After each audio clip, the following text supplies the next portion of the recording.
Generations of Amish families have relied on plants instead of pills, turning simple herbs into powerful cures for sleep, pain, coughs, infections, and several more problems. Among their best-kept traditions are 15 healing plants that work better than most store-bought medicines and are trusted in every Amish household. These natural cures aren't just effective, they're affordable, safe, and passed down through centuries of wisdom. Chamomile walk through any Amish settlement in summer, and you'll spot baskets filled with tiny white flowers drying in the shade. The Amish have been collecting chamomile for generations, turning these delicate blooms into one of their most trusted remedies. Their grandmothers taught them to dry the flowers when they're fully open, usually on warm mornings after the dew is lifted, but before the sun gets too intense. When bedtime rolls around and children are bouncing off the walls, instead of settling down, Amish mothers head straight to their chamomile stash. They steep the dried flowers in hot water for about 10 minutes, creating a golden tea that works like nature's lullaby. The sweet, apple-like scent alone helps calm restless minds, but the real magic happens when the warm liquid reaches their stomachs. Even chamomile gets stage fright. That's why it needs 10 minutes to steep up the courage to work. After long days of plowing fields or hauling hay bales, Amish farmers often reach for chamomile tea too. They've discovered it eases those deep muscle aches that come from honest work. The tea doesn't just help them sleep better, it actually reduces inflammation in tired muscles. Some farmers swear that a cup of chamomile before bed prevents the morning stiffness that usually follows particularly demanding days. The Amish have learned that timing matters when harvesting chamomile. Flowers picked in the early morning contain higher concentrations of essential oils than those gathered later in the day. Heat breaks down some of the plant's beneficial compounds, so experienced collectors work quickly during the cooler hours. They spread the flowers on screens in shaded, well-ventilated areas, turning them daily until they're completely dry. Modern science backs up what the Amish have known for centuries. Research shows chamomile contains compounds called flavonoids that naturally calm the nervous system. Studies have found it can reduce anxiety by up to 50% in some people.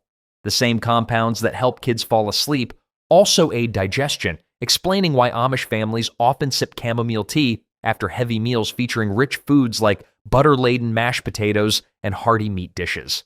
What makes chamomile special is how gentle it is.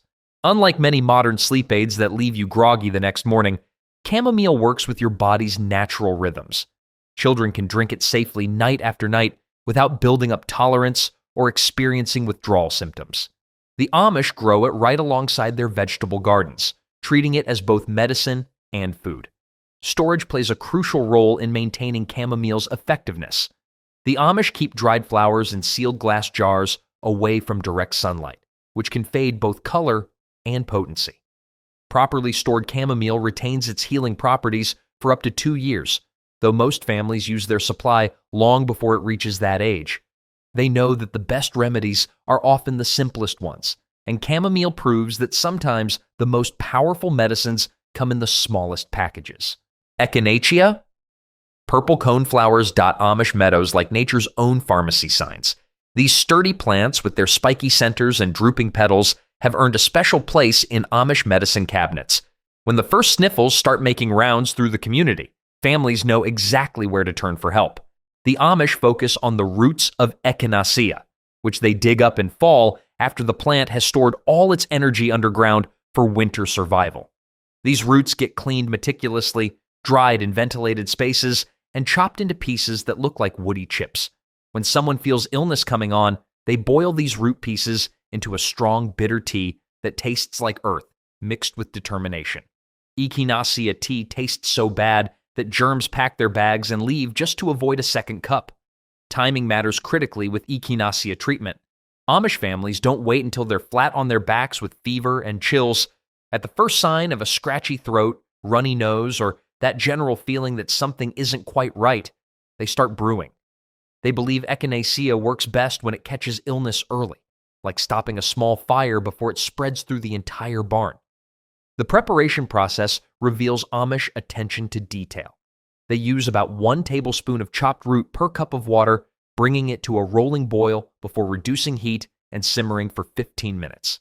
This creates a concentrated liquid that's strained and consumed while still warm. Some families add honey to make it more palatable, but purists insist the bitter taste indicates potency. What's remarkable is how this folk wisdom matches modern research perfectly. Scientists have found that echinacea can reduce the length of cold symptoms by about 1.4 days on average.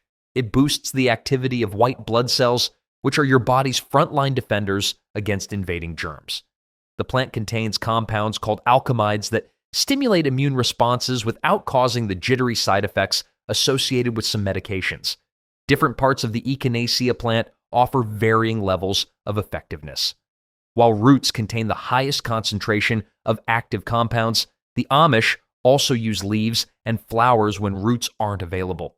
They've learned that purple coneflower plants need to be at least 3 years old before their roots develop maximum medicinal strength. Even major pharmacies now stock echinacea supplements, validating what Amish communities have practiced for generations. They've turned a simple purple flower into a multi-million-dollar industry. But the Amish stick to their traditional methods, trusting in whole plant preparations rather than isolated compounds. They grow their own, harvest at the right time, and prepare it exactly the way their ancestors did, proving that sometimes old ways work better than new improvements. The only product we'll ever promote on our channel is a book by Claude Davis, a veteran prepper, about 126 superfoods and preservation methods from crisis times like the Great Depression and wartime that are impossible to find elsewhere. We decided to promote his book because we are the last generation able to share these techniques and superfoods to our children or grandchildren. It would be a shame to see this information about highly nutritious foods and preservation methods to survive crises disappear. You can also find a book about herbal remedies from Nicola Pelian on their store. If you're watching this on TV, you can look up our channel, Frugal Solutions, on your phone or tablet and find the books by clicking the link in our channel description or any other video description. Peppermint right outside Amish kitchen doors, you'll find patches of peppermint spreading like green carpets across the ground. The Amish plant it close to their homes for good reason. They use it almost daily for various purposes. This hardy plant grows so eagerly that experienced gardeners often have to contain it in buried pots to prevent it from taking over entire gardens and crowding out more delicate herbs. Fresh peppermint leaves get chewed raw when stomachs start acting up after rich meals featuring heavy foods like cream-based casseroles or dense desserts. The cooling sensation isn't just pleasant, it actually relaxes the muscles in your digestive tract, allowing trapped gas to escape and reducing uncomfortable bloating. Amish children learn early to grab a few leaves and chew them when they've eaten too many cookies at church gatherings or community meals. During harsh winters, when stuffy noses make breathing difficult and sleep nearly impossible, Amish families boil handfuls of peppermint leaves in large pots on their wood stoves. They lean over the steaming water with towels draped over their heads, creating mini saunas that deliver menthol vapors directly to blocked sinuses. This ritual usually happens before bedtime, helping everyone breathe easier through the night and wake up more refreshed. The steam treatment works because menthol acts as a natural decongestant, temporarily shrinking swollen nasal passages and loosening stubborn mucus. Unlike chemical decongestants that can cause rebound congestion, peppermint provides relief without creating dependency. Many Amish families report that regular steam treatments during cold season help them avoid more serious respiratory problems. Peppermint serves double duty around Amish homes as both medicine and pest control system. The strong scent that humans find refreshing sends mice and insects running in the opposite direction. Farmers often plant it near chicken coops and grain storage areas to keep unwanted visitors away naturally, avoiding the need for chemical pesticides that could contaminate food supplies. The secret lies in menthol, the compound that gives peppermint its distinctive cooling punch. When it hits special receptors in your mouth and nose, it triggers a cooling sensation even though the actual temperature hasn't changed. Studies show peppermint oil can reduce nausea by up to 40%, ease tension headaches, and improve mental alertness during demanding tasks. Comfrey. The Amish have nicknamed comfrey knit bone, and anyone who's watched a farmer wrap his sprained wrist with crushed comfrey leaves quickly understands the reasoning behind this practical name. This unassuming green plant grows naturally in damp spots around Amish properties, developing thick, hairy leaves that feel rough to the touch but work gentle magic on injured bodies. When someone takes a tumble from a hay wagon or strains their back lifting heavy milk cans, comfrey becomes the immediate go-to remedy. The Amish crush fresh leaves into a wet paste, sometimes adding just enough water to make it spreadable, but not so much that it becomes runny. They wrap this green mixture around the injured area with clean cloth strips, creating a poultice that stays securely in place for hours. Comfrey works so well that even old barns want to be wrapped in it when they start creaking and groaning. Farmers swear by comfrey's effectiveness after those inevitable injuries that come with working the land using physical labor rather than modern machinery. Whether it's a twisted ankle from stepping in a hidden groundhog hole or sore muscles from wrestling with stubborn livestock. During breeding season, comfrey poultices seem to dramatically speed healing processes. They typically leave the wraps on overnight, and by morning, the swelling often looks noticeably reduced. The plant's impressive healing reputation stretches back to medieval Europe, where monastery monks grew it in their medicinal gardens specifically for treating wounded soldiers returning from various conflicts. They called it symphytum, a Latin word meaning grow together, reflecting their observations of how quickly wounds seem to mend when treated with comfrey preparations. Modern research has discovered that comfrey contains allantoin, a remarkable compound that actually promotes rapid cell growth and significantly reduces inflammation in damaged tissues. This explains why the Amish have observed such consistently positive results when using comfrey for treating sprains, bruises, and muscle strains. What makes comfrey particularly valuable is how it works from the outside inward. Unlike pills that must travel through your entire digestive system before reaching the problem area, comfrey poultices deliver concentrated healing compounds directly where they're needed most. This targeted approach means faster relief with fewer potential side effects. The Amish have mastered optimal timing for harvesting and using comfrey. They collect leaves in late spring when the plant's healing compounds reach their peak concentration, but before the summer heat begins to break down delicate active ingredients. They've also learned that fresh leaves consistently work better than dried ones, so many families keep potted comfrey plants in cool root cellars through winter months, ensuring they have access to fresh medicine even when outdoor plants are dormant. Every single Amish garden grows multiple rows of garlic, and not just because it transforms their simple cooking into flavorful meals. These aromatic bulbs serve as both essential kitchen staple and indispensable medicine chest component. The Amish plant individual garlic cloves in fall, allowing them to develop slowly through winter's repeated freeze-thaw cycles that actually make the resulting bulbs stronger and significantly more potent than quick-growing varieties. When cold season arrives with its parade of sniffles and coughs, Amish families don't automatically reach for store-bought remedies.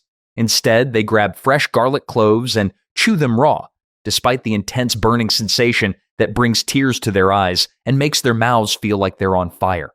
They firmly believe this aggressive approach literally burns out illness before it can establish a strong foothold in their bodies. For stubborn chest infections and persistent coughs that keep entire families awake at night, they create a pungent therapeutic rub by crushing fresh garlic cloves with apple cider vinegar. This potent mixture gets smeared generously on the chest and covered with warm flannel cloth. The smell might clear an entire room within minutes, but it also effectively clears congested lungs and helps break up stubborn mucus. Vampires aren't the only ones who avoid garlic. Apparently, germs are just as picky about their dining companions. Children often protest garlic treatments more for the overwhelming smell than any actual physical discomfort. Smart Amish parents have learned to apply garlic rubs right before bedtime when the strong odor has all night to work its healing magic without interfering with daily activities or social interactions. Modern medical doctors have confirmed what the Amish discovered through generations of careful observation and practical experience. Garlic contains allicin, a powerful sulfur compound that demonstrates remarkable antibacterial and antiviral properties in laboratory studies. Research shows that people who eat garlic regularly catch significantly fewer colds and recover noticeably faster when they do succumb to illness. The compound proves most potent in raw garlic, which explains why the Amish prefer eating it fresh rather than cooked into their meals. Heat breaks down allicin quickly, reducing its medicinal effectiveness, even though cooked garlic still provides some health benefits. What sets Amish-grown garlic apart from commercial varieties is their careful attention to growing and storage methods. They choose heritage varieties that develop thick, papery outer skins, which help preserve the bulbs through extended storage periods. Their garlic often maintains full potency for 8 months or longer when properly cured in dry, well-ventilated spaces, ensuring they have access to strong medicine throughout the entire year, not just during the brief growing season. Valerian brown glass jars filled with dried valerian roots sit prominently in Amish pantries like botanical sleeping pills waiting for their moment of need. These gnarled, woody roots might look completely unremarkable to casual observers, but they've earned the respectful nickname God's Tranquilizer among traditional folk medicine practitioners who understand their remarkable sedative properties. The Amish harvest valerian roots during fall months when the plant's energy has moved completely underground for winter storage, concentrating the active compounds in the root system. They clean the roots thoroughly, chop them into manageable pieces, and dry them slowly in well-ventilated areas to preserve maximum potency. After particularly stressful periods like intensive harvest time or community barn raisings, when adrenaline and excitement keep farmers mentally wired long after their bodies have finished the demanding physical work, valerian root comes to the rescue. They steep generous portions of the dried roots in hot water for 15 to 20 minutes, creating a pale tea that smells distinctly like old socks mixed with cheese but works remarkably like a natural sedative. Despite its genuinely off-putting odor that makes newcomers wrinkle their noses in disgust, valerian has been successfully helping people achieve restful sleep for well over 1,000 years. Ancient Greeks used it regularly. Medieval monks cultivated it in monastery gardens, and now even modern sleep disorder clinics sometimes recommend it as a natural alternative to prescription medications. The Amish discovered valerian's remarkable power through practical necessity rather than scientific research. When your typical day starts before dawn and ends well after dusk, involving constant physical labor and mental responsibility for livestock and crops, you absolutely need something that guarantees deep, restorative rest when your head finally hits the pillow. Comprehensive research studies have revealed that valerian affects the same brain receptors as prescription sleep medications, but works much more gently without causing morning grogginess or creating dependency issues. It naturally increases levels of a neurotransmitter called GABA, which helps calm racing thoughts and relaxes tense muscles throughout the body. Unlike synthetic sleeping pills that can leave users feeling foggy and disoriented the next day, valerian promotes natural sleep cycles without interfering with the body's normal rest patterns. This means people wake up feeling genuinely refreshed rather than artificially sedated. The Amish have learned through experience that valerian works most effectively when used occasionally rather than every single night. They save it specifically for times when stress, excitement, or unusual circumstances make normal sleep impossible. They've also discovered that the most potent roots come from plants that have grown for at least 2 years, when the root systems have had sufficient time to develop their full medicinal strength and concentration of active compounds. Yarrow flowers bloom abundantly along fence lines and field edges throughout Amish country, creating what essentially functions as nature's first aid stations strategically scattered across the rural landscape. This incredibly common plant has prevented countless minor emergencies from escalating into major medical problems. Amish children learn to identify yarrow's distinctive feathery leaves and flat-topped white flower clusters almost as early as they learn to walk, since cuts and scrapes are simply part of growing up on working farms. When someone accidentally slices their hand on a sharp saw blade or gets kicked by an ornery mule having a bad day, the immediate first response isn't to run frantically toward the house searching for bandages. Instead, they quickly grab the nearest yarrow leaves, crush them firmly between their palms until bright green juice begins to appear, and press the crushed plant material directly onto the bleeding wound. Yarrow is so remarkably good at stopping bleeding that even paper cuts immediately apologize and close up in embarrassment. The bleeding typically slows dramatically within just a few minutes, providing valuable time to properly clean and dress the injury without the panic that accompanies uncontrolled bleeding. This rapid response can mean the difference between a minor inconvenience and a trip to town for medical attention. Civil War soldiers routinely carried dried yarrow in their field medical kits, calling it soldier's herb in recognition of its battlefield value. They understood that combat wounds needed immediate attention, and yarrow consistently bought them precious time until proper medical care became available. The plant's ability to quickly control bleeding often meant the difference between life and death for wounded men far from hospitals. What makes yarrow truly remarkable is how quickly and effectively it works. Unlike simple bandages that merely cover wounds and absorb blood, yarrow actively participates in the actual healing process. The crushed leaves release tannins and alkaloids that not only stop bleeding by constricting blood vessels, but also fight bacteria that could cause dangerous infections. This dual action capability explains why Amish farmers can treat minor cuts with nothing but yarrow and rarely develop complications or infections. The plant essentially provides both immediate emergency care and ongoing protection against harmful microorganisms. The Amish have learned through generations of observation that yarrow actually grows stronger and develops more potent medicinal properties in poor soils and sunny locations. Plants struggling in rich garden soil often have significantly weaker healing effects than those growing wild in rocky fields or along dusty roadside ditches where they must work harder to survive. They collect yarrow during late summer when the flowers are fully open but haven't yet started to fade, ensuring peak potency.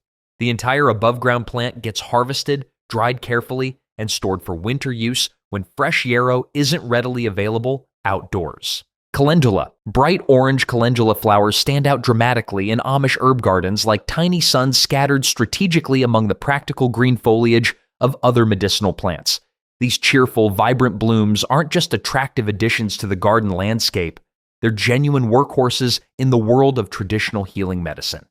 The Amish cultivate calendula specifically for its remarkable healing properties, knowing that the brilliant petals contain powerful compounds that can soothe and repair damaged skin with impressive effectiveness. When babies develop uncomfortable diaper rash or active children scrape their knees during enthusiastic play, Amish mothers immediately turn to their supplies of calendula oil. They create this golden healing liquid by soaking fresh petals in high-quality olive oil for several weeks, allowing the plant's beneficial compounds to slowly infuse into the oil and create a gentle but remarkably effective healing salve. The finished oil gets carefully strained and stored in small glass jars, positioned conveniently for quick access during the next minor emergency. This preparation method ensures that the oil contains maximum concentrations of calendula's healing properties while remaining mild enough for use on sensitive skin. Calendula flowers are so completely dedicated to healing that they bloom continuously all season long, like tiny doctors working overtime shifts. Burns from hot wood stoves or scalding cooking pots receive immediate calendula treatment in Amish households. The cool, soothing oil instantly takes the painful sting out of minor burns while simultaneously promoting faster healing of damaged skin tissue. Unlike some harsh chemical treatments that can actually damage delicate new skin cells, calendula proves gentle enough for babies, yet powerful enough to handle serious skin problems. The remarkable healing secret lies in naturally occurring compounds called carotenoids and flavonoids, which give calendula its distinctive bright orange color and provide its impressive healing capabilities. These natural chemicals work together to reduce inflammation and actively stimulate the growth of healthy new skin cells. Comprehensive studies have demonstrated that calendula can accelerate wound healing by up to 90% compared to untreated injuries, making it one of the most effective natural healing substances available. This scientific validation explains why Amish families have relied on it so consistently for generations. Amish families have learned through careful observation that the brightest orange flowers invariably contain the highest concentration of beneficial healing compounds. They harvest petals during morning hours after the dew dries, but before the day becomes too hot, when the flowers contain peak levels of active ingredients. The plants keep producing fresh new blooms continuously if gardeners pick them regularly, so one healthy calendula plant can provide medicine throughout the entire growing season.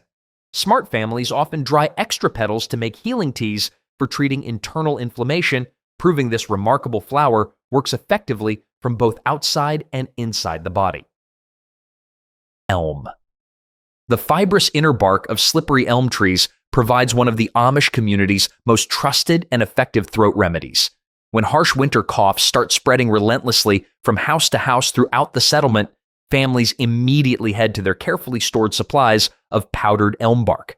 This unremarkable tan powder might look completely ordinary sitting in glass jars, but it transforms into something genuinely special when mixed with warm water. Traveling herbalists once made comfortable livings selling slippery elm throughout Pennsylvania Dutch country during the 1800s. These knowledgeable merchants understood that desperate families would pay good money for reliable relief from persistent coughs that kept everyone awake night after night. The bark was so highly valued that some dedicated merchants would travel hundreds of difficult miles just to find trees with the right quality inner bark. The preparation process is remarkably simple but consistently effective. Amish cooks carefully mix 1 teaspoon of powdered bark with honey and warm water, stirring patiently until the mixture becomes thick and gel-like in consistency. This coating tea slides down sore throats like nature's own cough syrup, leaving behind a protective layer that soothes irritated tissues for hours. What makes slippery elm particularly special is its high mucilage content, a naturally slippery substance that swells significantly when mixed with water.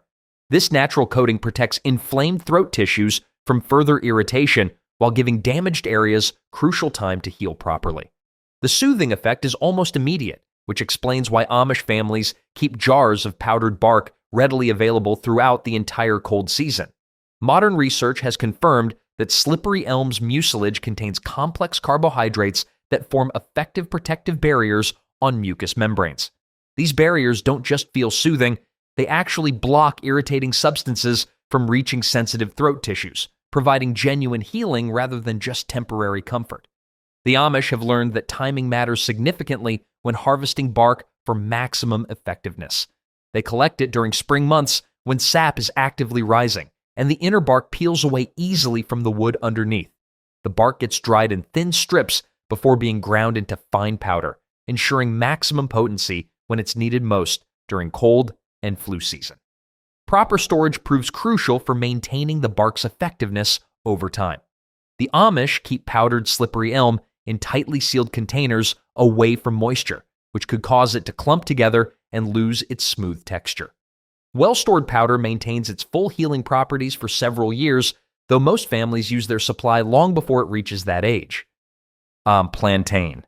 Most suburban homeowners see plantain as nothing more than a stubborn weed that grows persistently everywhere, but Amish children know it affectionately as nature's bandage. This incredibly common plant grows abundantly in barnyards, along well-traveled garden paths, and throughout pastures in Amish settlements. Its distinctive broad-ribbed leaves become instantly recognizable once you understand what to look for and how to use this remarkable healing plant. When a busy bee decides to introduce itself painfully to a barefoot child during summer play, the perfect solution literally grows right underfoot. Amish kids learn early to immediately grab plantain leaves, chew them thoroughly until they become mushy and release their healing juices, then press the green paste directly onto bee stings and wasp bites. The swelling and intense pain disappear much faster than any expensive store-bought ointment could possibly manage, often providing relief within minutes rather than hours. This rapid response makes plantain invaluable for active children who can't afford to be sidelined by minor injuries. Plantain is exactly like the Swiss Army knife of weeds. It grows absolutely everywhere and fixes everything except your reputation for being clumsy.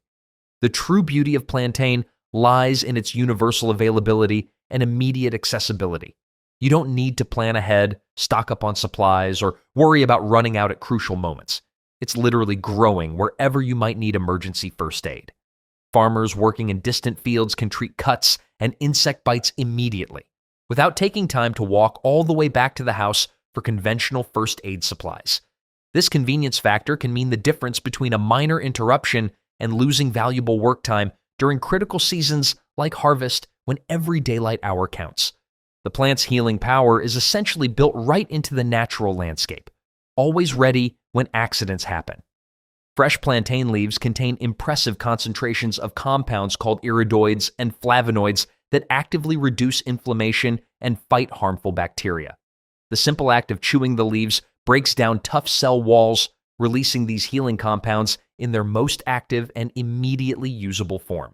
Scientific studies have demonstrated that plantain extract can reduce inflammation by up to 75% within just hours of application, validating what Amish families have observed for generations. This dramatic reduction in swelling and pain explains why plantain works so much better than simply covering wounds with sterile bandages. The Amish recognize and use two main types of plantain, broadleaf and narrow-leaf varieties, interchangeably for healing purposes. The broadleaf type tends to be juicier and easier to chew into an effective paste, while narrow-leaf plantain often grows successfully in harsh areas where the broader variety struggles to survive. While suburban homeowners across America wage endless chemical warfare against dandelions, the practical Amish welcome every single part of these golden treasures that appear freely in their yards each spring. Nothing gets wasted when it comes to dandelion utilization. Roots, leaves, flowers, and even hollow stems all serve different important medicinal purposes. These incredibly hardy plants pop up everywhere without any cultivation effort, making them one of the most reliable sources of completely free medicine available. Spring dandelion leaves go straight into fresh Amish salads, providing absolutely crucial vitamins after long winters of eating stored foods like preserved vegetables and canned fruits. These early bitter greens are significantly less harsh than summer leaves and pack more concentrated nutrition than most expensive vegetables you could buy at grocery stores. The leaves contain more vitamin A than carrots and more iron than spinach, making them perfect for rebuilding physical strength after winter's nutritional toll. The substantial roots receive special treatment in Amish households because of their powerful medicinal properties. They get thoroughly cleaned, chopped into small pieces, and roasted slowly until they turn dark brown and smell remarkably like coffee. This roasted root tea serves as a gentle but effective liver cleanser, helping the body process winter's heavier foods and prepare for spring's fresh, lighter diet. The tea tastes earthy and notably bitter, but families drink it faithfully each spring as part of their traditional seasonal health routine. Many report feeling more energetic and clear-headed after completing their annual dandelion root cleanse. Even the bright yellow flowers find important uses in Amish medicine. They get transformed into golden syrup that tastes surprisingly like honey but works as a powerful spring tonic. Some adventurous families make dandelion flower wine, claiming it naturally lifts spirits and provides sustained energy for the demanding work of spring planting season. The timing of harvest significantly affects dandelion's medicinal potency. Leaves are best gathered in early spring before the plant flowers, when they're tender and least bitter. Roots should be dug in fall after the plant has stored energy for winter, when they contain maximum concentrations of beneficial compounds. Modern research thoroughly validates the traditional Amish approach to dandelion medicine. The roots contain compounds that effectively stimulate bile production, supporting healthy liver function and improving digestion. The leaves act as powerful natural diuretics that help reduce water retention without depleting essential minerals like prescription medications often do. Comprehensive studies show dandelion extract can lower blood sugar levels and reduce inflammation throughout the body. What looks like nothing more than a persistent weed to most people is actually a complete pharmacy that grows for free in every yard, requiring no special care or attention to thrive. St. John's wort. St. John's wort flowers bloom precisely as Amish communities begin their intensive haymaking season, almost as if nature carefully timed this bright yellow herb to provide exactly what hardworking farmers need most during physically and emotionally demanding periods. The timing isn't merely coincidental. The Amish have learned that this cheerful herb helps lift spirits during the most challenging time of year. Long winter months can weigh heavily on anyone's mind and mood, but especially on farming families who depend completely on sunshine and outdoor work for both their livelihood and emotional well-being. When spring finally arrives after months of confinement, Amish households brew St. John's wort tea to help shake off winter's lingering mental fog and emotional heaviness. The tea has a distinctly bitter taste that takes some getting used to, but families drink it regularly throughout the growing season as a natural mood stabilizer. They've learned that consistent use works better than waiting until depression becomes severe. St. John's wort was so feared in medieval Europe that people thought it could ward off evil spirits. Turns out it was just warding off bad moods all along. For external applications, they carefully soak the bright flowers in oil until the mixture turns deep red, creating what they call red oil. This crimson preparation gets rubbed on bruises and sore muscles, providing noticeable relief for bodies that work hard from dawn to dusk 7 days a week.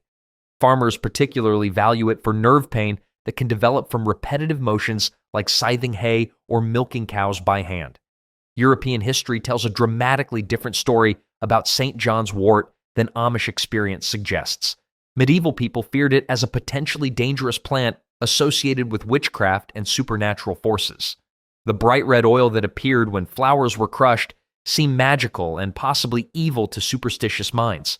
The Amish, however, learned to value its gentle mood-lifting properties through careful observation and gradual experimentation over many generations. They discovered that moderate use during stressful seasons helped maintain emotional balance without causing the side effects associated with stronger remedies. Modern science now explains what the Amish learned through practical experience. St. John's wort contains hyperforin and hypericin, natural compounds that affect neurotransmitter levels in the brain, much like prescription antidepressants. Clinical studies demonstrate it can be as effective as pharmaceutical medications for mild to moderate depression, but with significantly fewer side effects. The Amish harvest the flowering tops during midsummer when the plant's active compounds reach peak concentration. They know that flowers picked at the right time contain maximum healing potential, while those gathered too early or too late prove less effective for treating mood disorders and nerve pain. Horehound. The intensely bitter taste of horehound would make most people immediately spit it out in disgust, but Amish families have learned to genuinely appreciate its harsh medicine approach to stubborn respiratory problems. This gray-green plant grows successfully in poor soil where other herbs struggle and fail, developing an extremely bitter flavor that perfectly matches its no-nonsense healing style. When winter coughs settle deep in the chest and absolutely refuse to budge with gentler treatments, horehound gets called into serious action.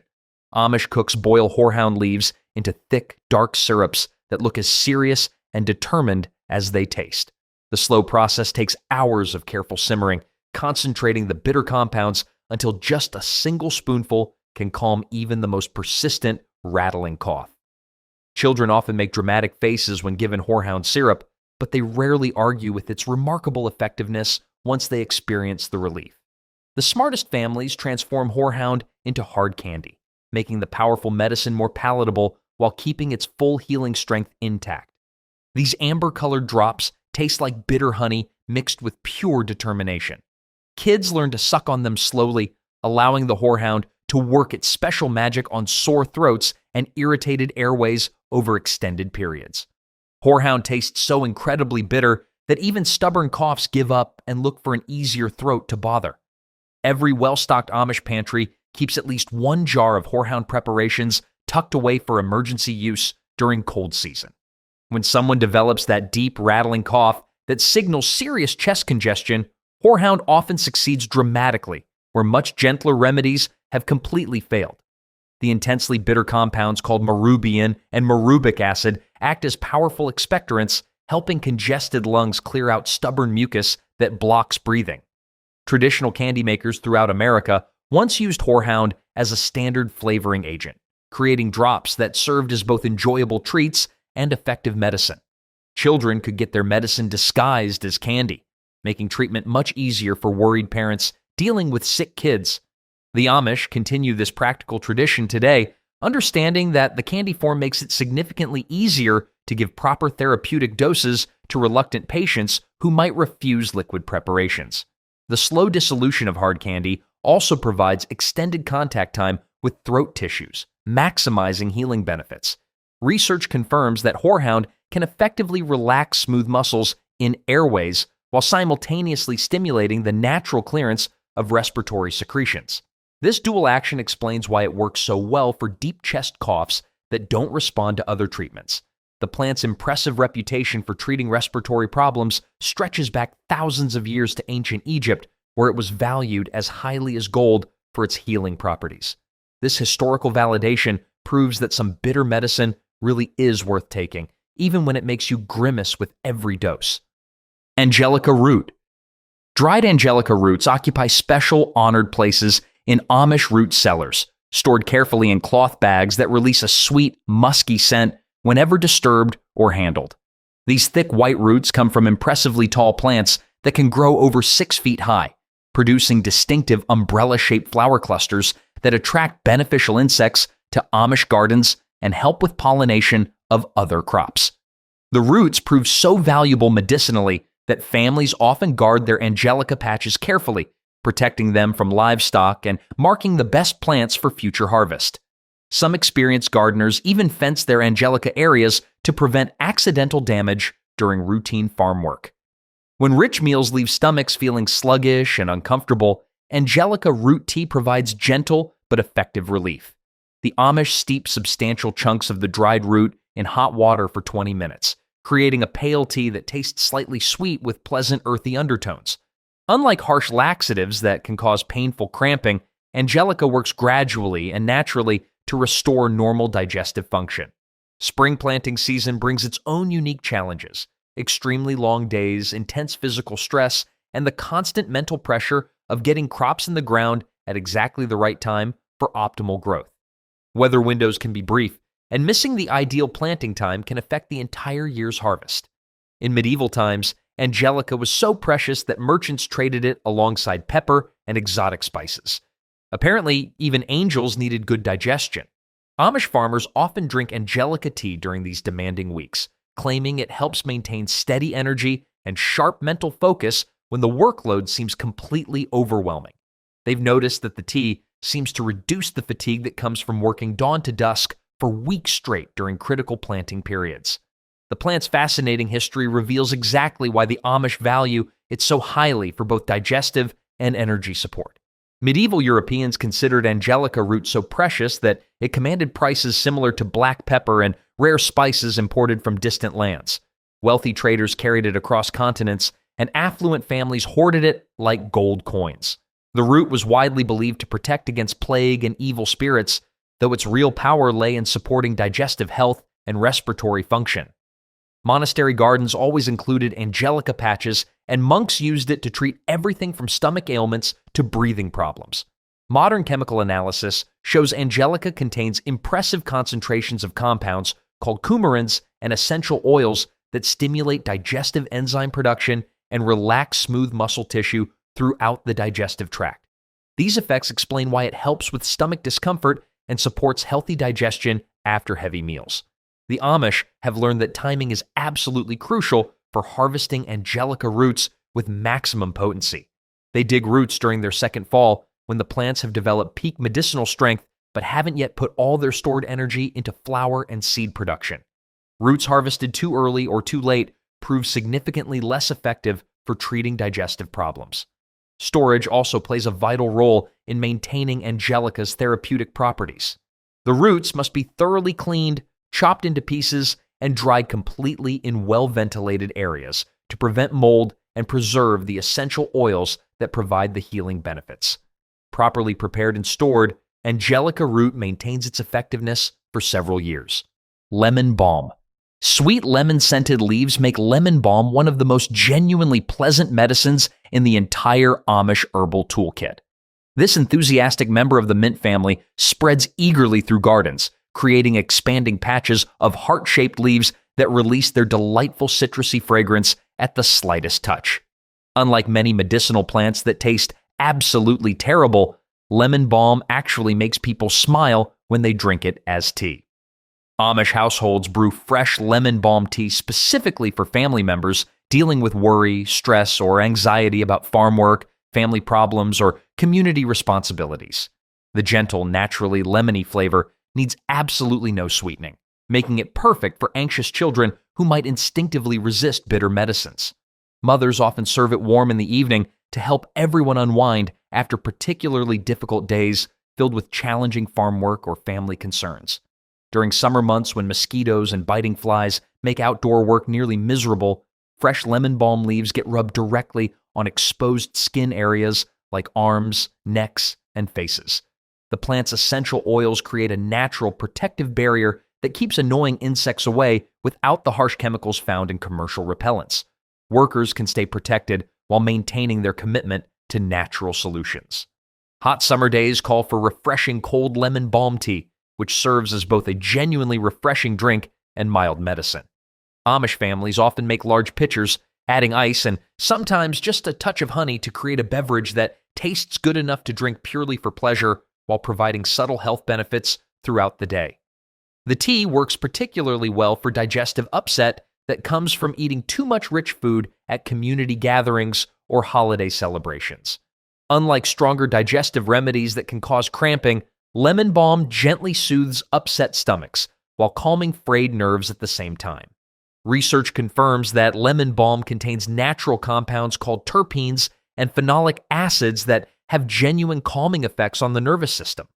Controlled studies show it can reduce anxiety levels by up to 18% and significantly improve sleep quality in people dealing with stress or emotional upset.